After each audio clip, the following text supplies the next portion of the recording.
Cavs are currently in seventh place in the Eastern Conference, a game behind both the Bulls and Raptors in fifth and sixth. Top six don't have to get into the play-in tournament. Let's welcome back in Chris Fedor. Chris, how do you sense the Cavs kind of approaching this? Do they have the tiebreaker over the Raptors? They don't have it over the Bulls. So those are things to keep in mind. Yeah, and the problem here, Dave, is that the Raptors are playing extremely well. They're healthy at the right time, and they have a relatively favorable schedule with a bunch of home games at the back end of this schedule. And now in Toronto, they're able to have fans, and Scotiabank Arena is one of the most rowdy crowds that you're going to have.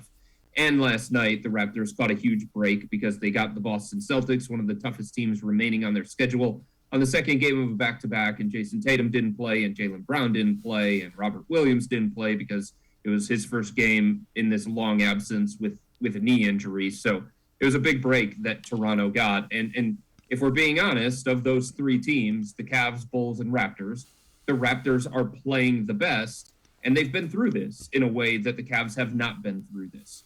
The other night against Toronto, the only player in the Cavs starting five that had any playoff experience was Kevin Love. So that's 63 total games, all coming from the same guy. The Toronto Raptors starting five had about 120 playoff games of experience. So they know what it takes this time of year. They know how to crank it up to the intensity level that's required in a playoff race. So given that, the Raptors seem to have the best path to avoiding the play-in based on how they're playing and all these other ancillary factors. The Chicago Bulls are interesting, Dave, because they have experienced guys as well, but statistically, they've got the third most difficult schedule here at the end of the season. I mean, some of the teams that they're playing, the Miami Heat, the Milwaukee Bucks, the Boston Celtics, the Minnesota Timberwolves, and the Charlotte Hornets, that's 5 of the 7 games that they have remaining.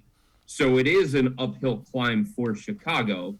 But the boost that they have over the Cavs is exactly what you mentioned. They won the season series. They've got the head-to-head tiebreaker.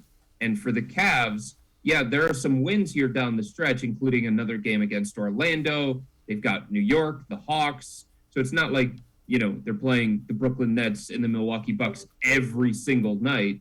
They're playing them down the stretch as well. But there are some bankable wins if the Cavs capitalize on it. The question is, are there enough bankable wins to chase down Chicago that has a 1-game lead over them right now and the tiebreaker as well?